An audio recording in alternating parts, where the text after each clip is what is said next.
First contact gone wrong. High Admiral Zextal stood before the massive viewing screen aboard the Vextari flagship Inevitable Dominion, his iridescent scales reflecting the soft purple glow of the bridge's ambient lighting. Earth hung in the distance like a blue marble, seemingly insignificant against the backdrop of space. His secondary hearts pulsed with anticipation as he reviewed the Galactic Council's warning one final time. Advisory, species, human. Threat level, extreme. Direct confrontation not recommended. Diplomatic approach mandatory. Zextal's mouth tentacles curled in amusement. The council had grown soft, too cautious in their old age. These humans hadn't even colonized their own solar system yet. Their primitive vessels still used chemical propulsion, and their cities were visible from orbit, a clear sign of technological inferiority. High Admiral, his second-in-command, Bursin, approached with a data crystal. Our preliminary scans indicate significant mineral deposits on the third planet. The humans appear to be inefficiently extracting them. As expected, Zextal replied, his voice resonating with the natural harmonic undertones of his species.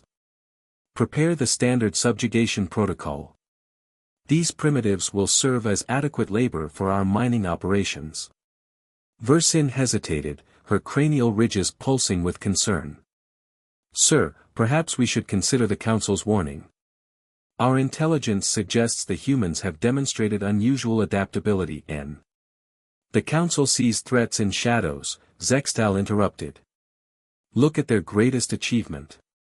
He gestured to a holographic display showing the International Space Station. A mere orbital habitat, held together by primitive materials. They're centuries behind us technologically. The bridge crew continued their preparations as Zextal initiated the first phase of their standard conquest protocol. 20 smaller ships detached from the flagship, positioning themselves above Earth's major cities.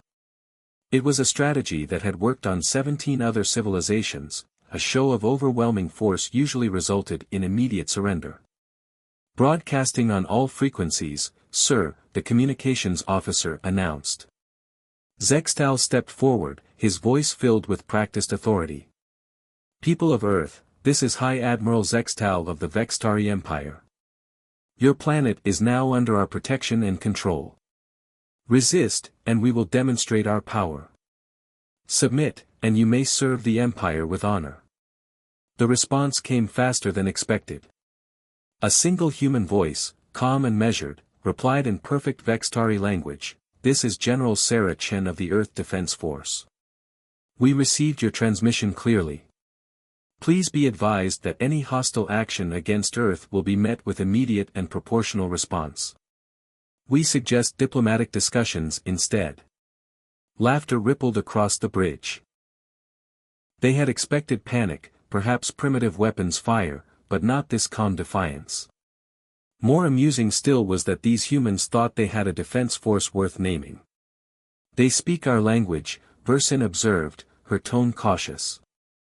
Our linguistics database wasn't shared with. They likely decoded it from our initial broadcast, Zextal dismissed.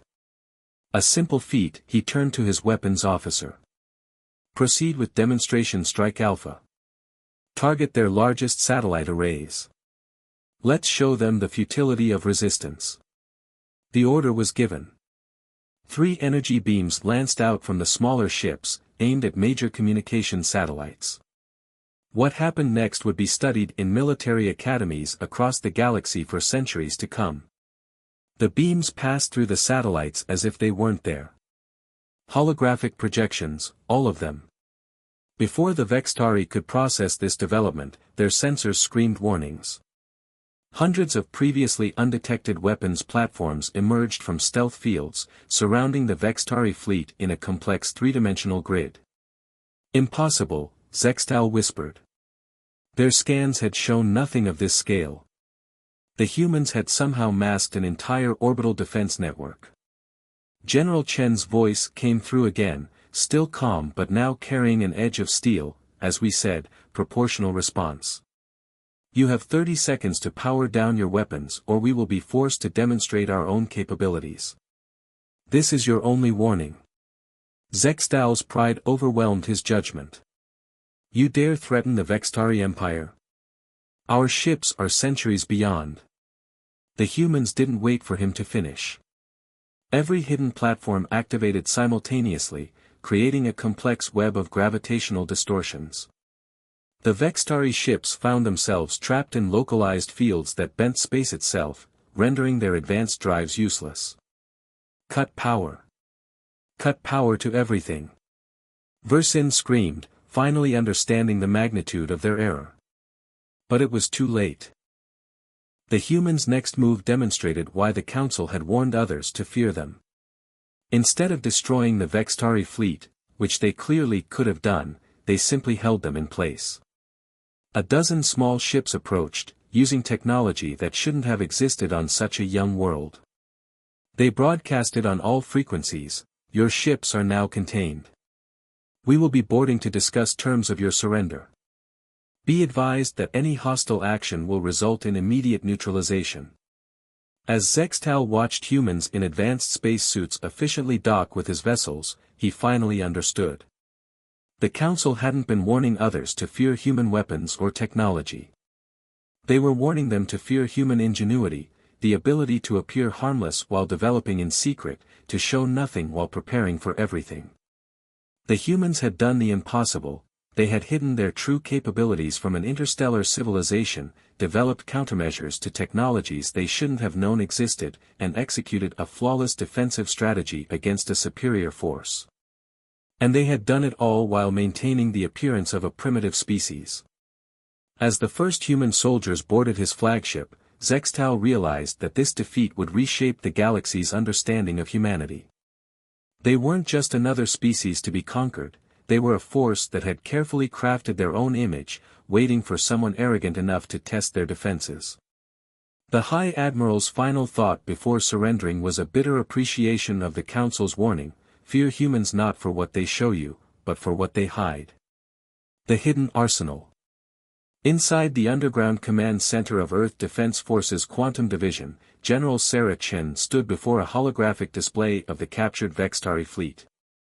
The massive chamber, carved deep beneath the Rocky Mountains, hummed with activity as technicians and officers analyzed the alien vessels.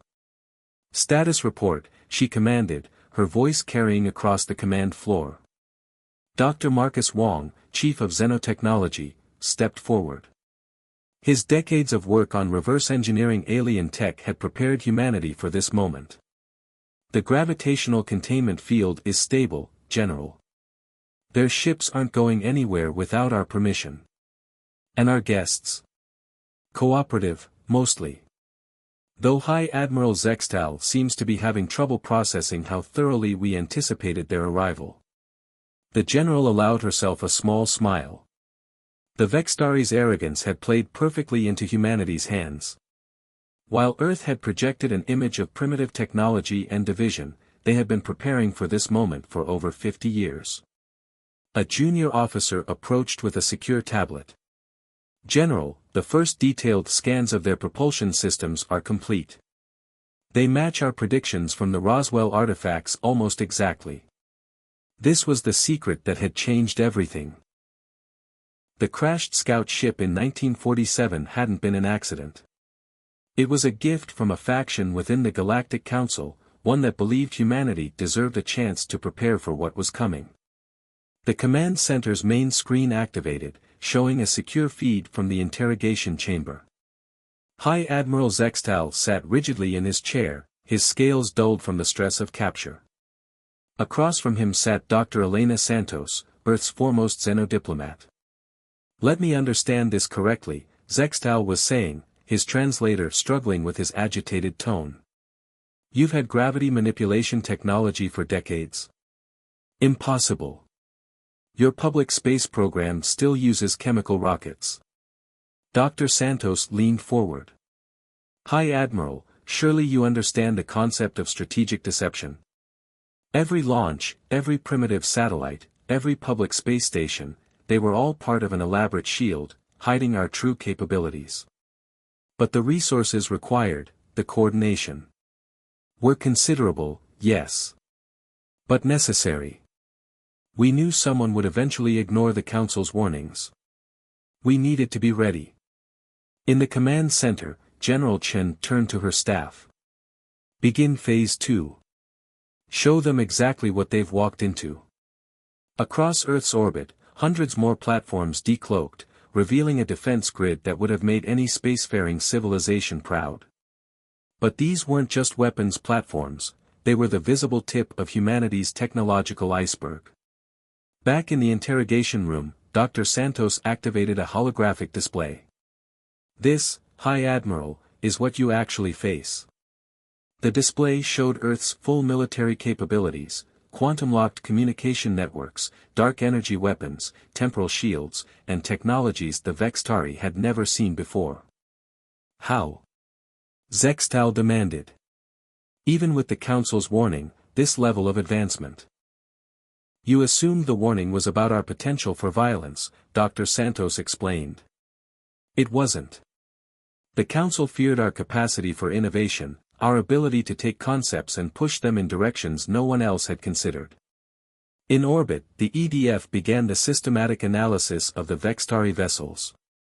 Each ship revealed new secrets, but more importantly, confirmed that humanity's parallel development of similar technologies had often exceeded the aliens' capabilities.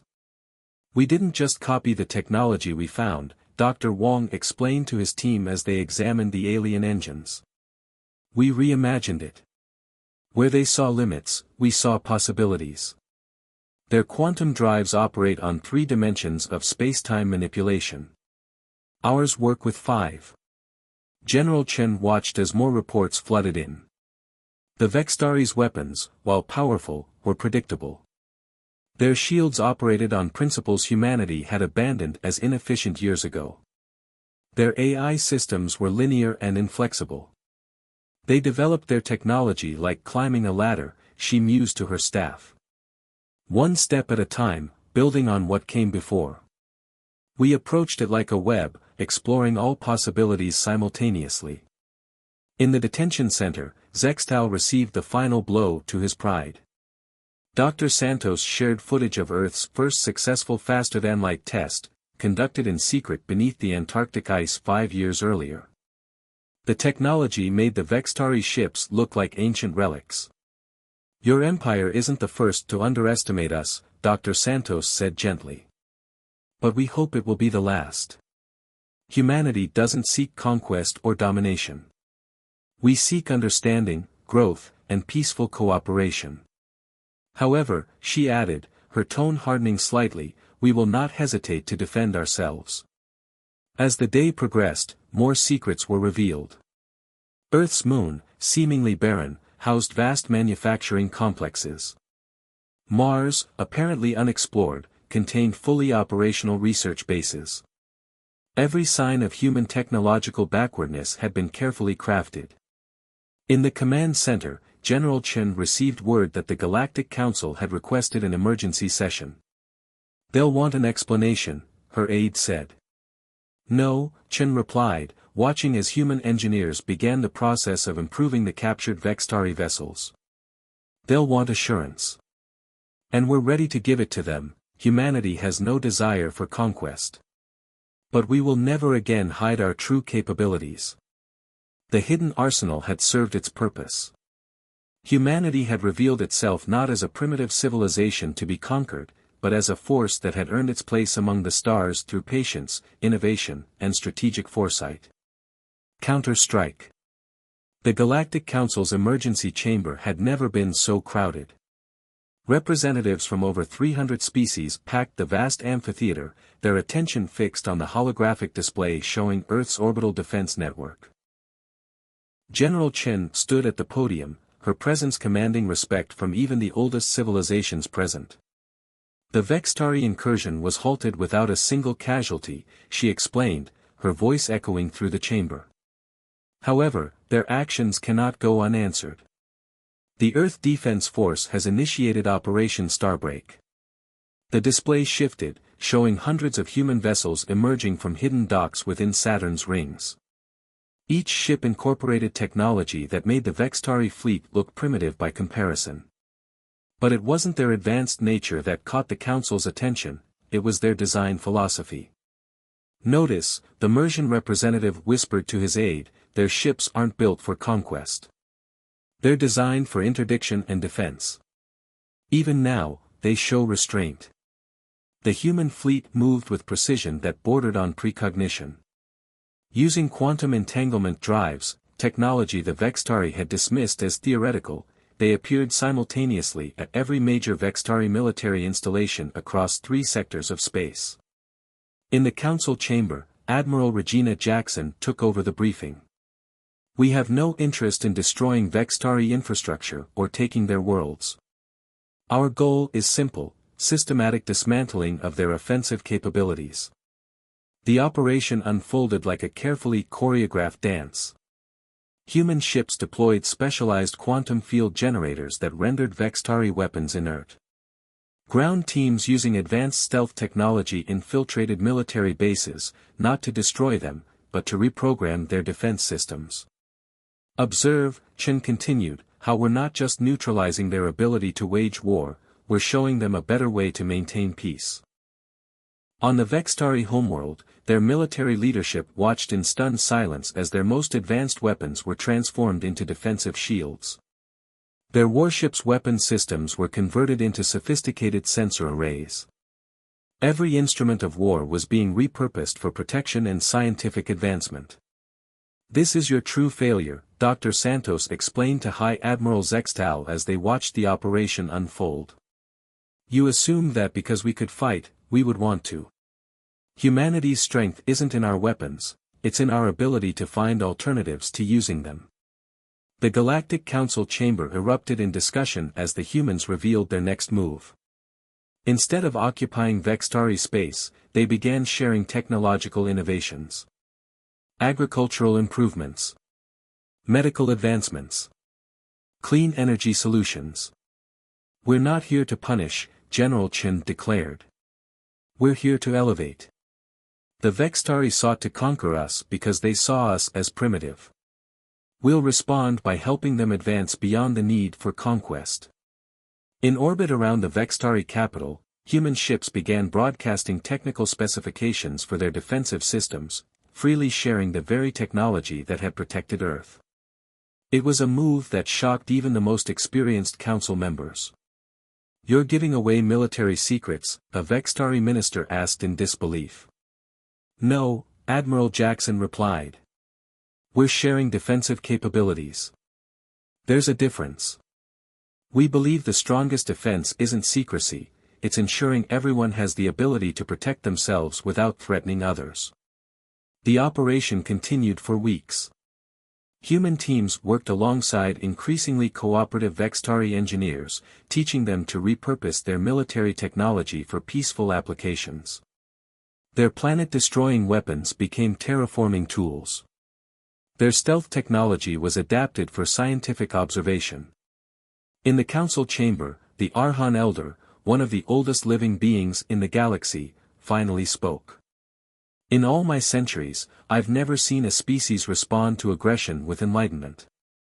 The humans aren't just defending themselves, they're reshaping our understanding of power." General Chen nodded. "Earth has a long history of warfare. We've learned the hard way that victory through destruction is temporary. True victory comes through transformation." The display showed the final phase of Operation Starbreak, human ships departing Vextari space, leaving behind not conquered worlds, but transformed ones. They had demonstrated power beyond anything the Vextari had imagined, then showed even greater power by choosing not to use it destructively.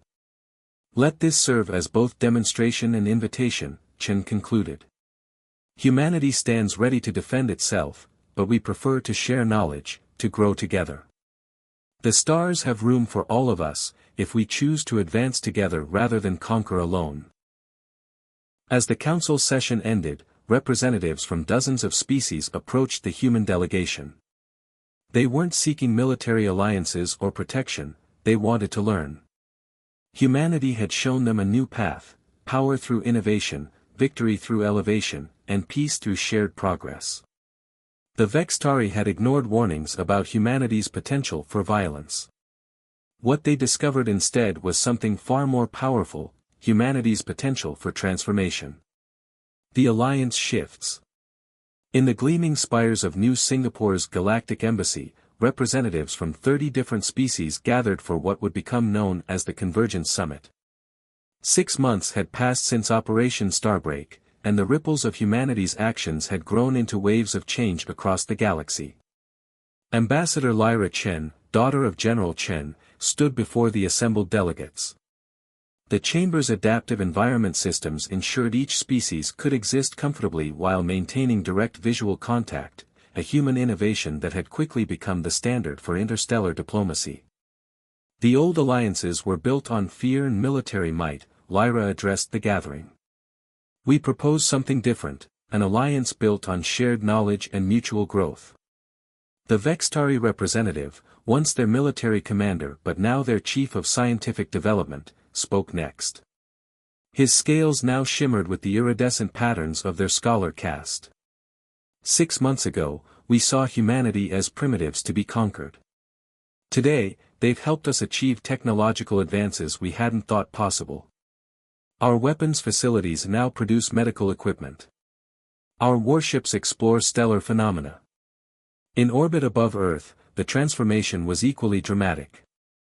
The International Space Station, once a carefully maintained facade, had been reformed into a true center of interstellar cooperation. Scientists from across the galaxy worked alongside humans, each bringing unique perspectives to shared challenges. They think differently, immersion physicist explained to her colleagues while working on a quantum harmonics project. Where we see boundaries between disciplines, they see connections.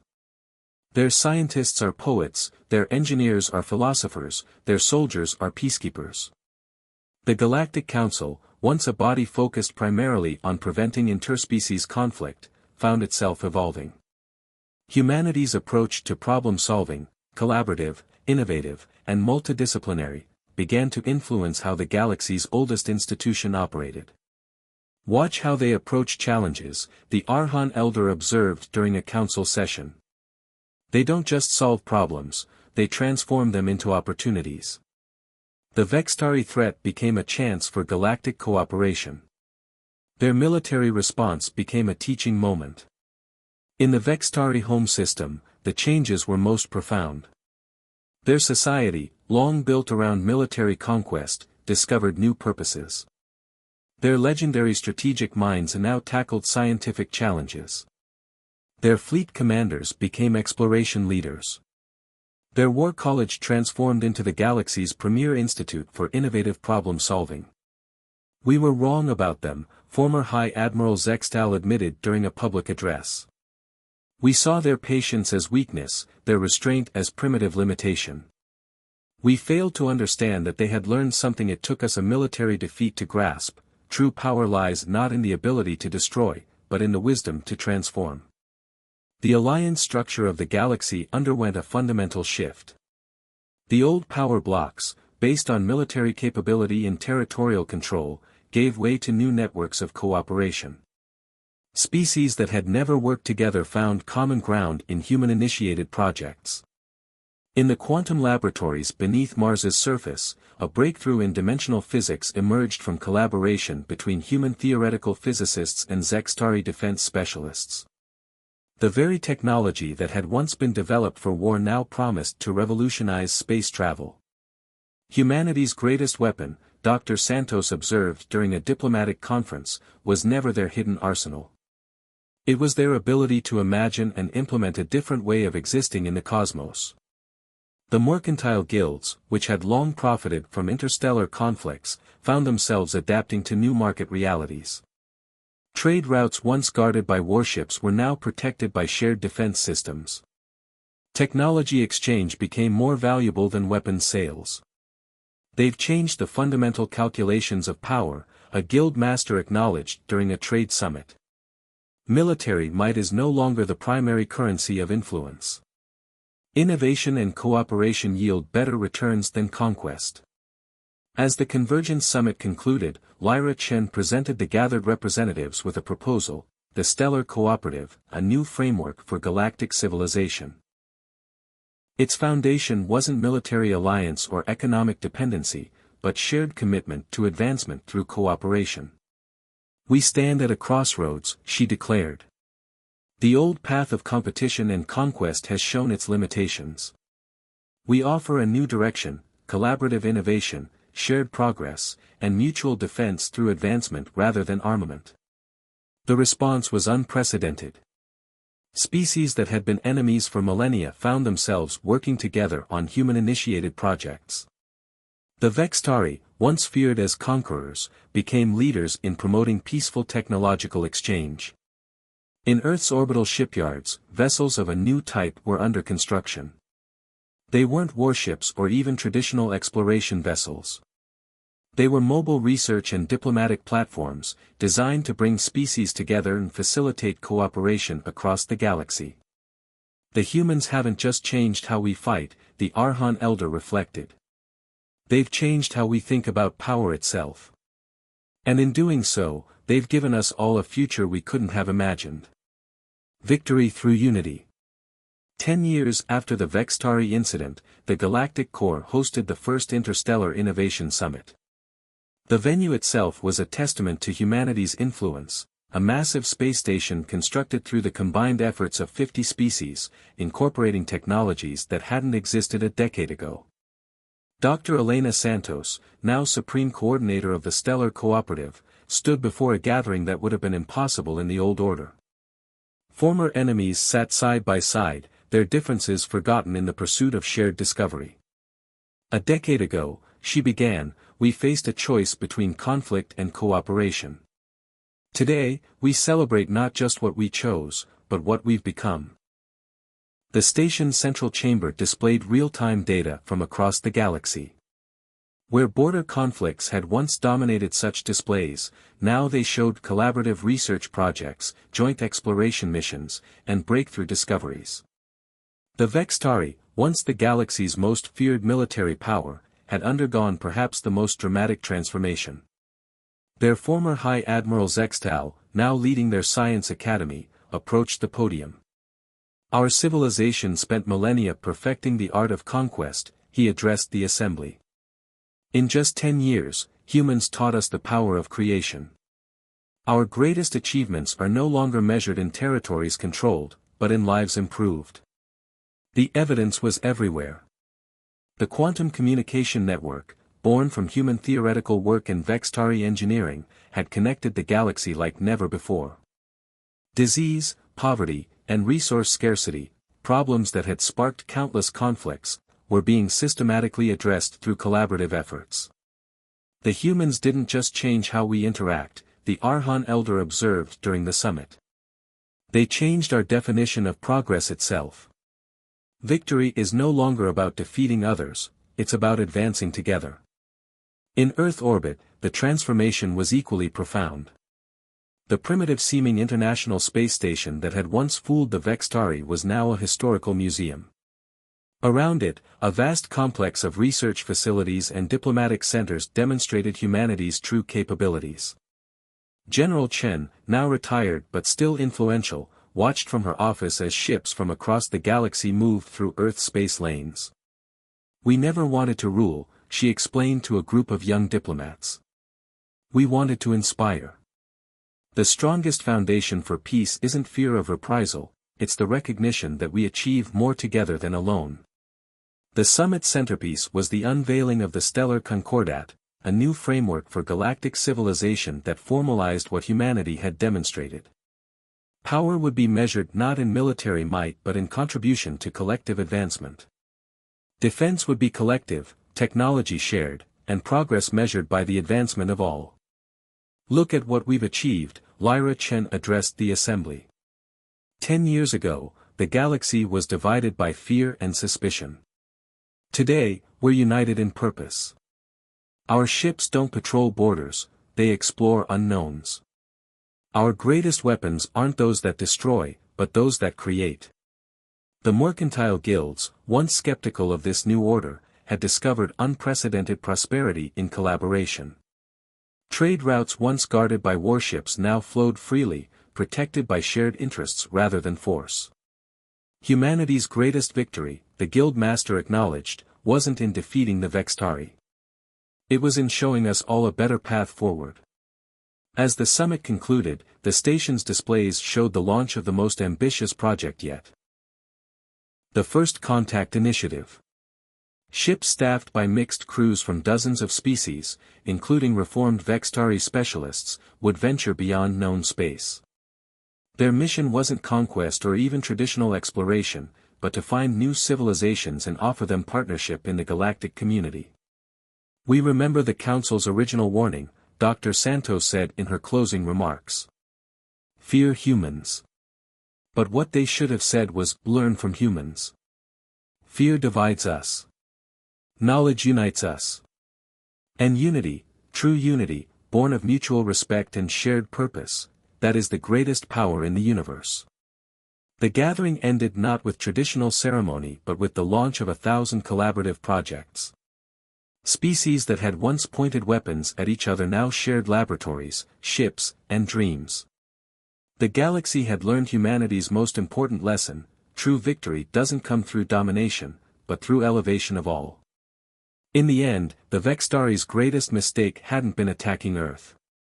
It had been failing to understand that humanity's real strength lay not in their hidden arsenal, but in their vision of what the galaxy could become when species chose to advance together rather than conquer alone. As the summit's participants departed, carrying new ideas and shared dreams back to their worlds, they left behind a galaxy fundamentally transformed.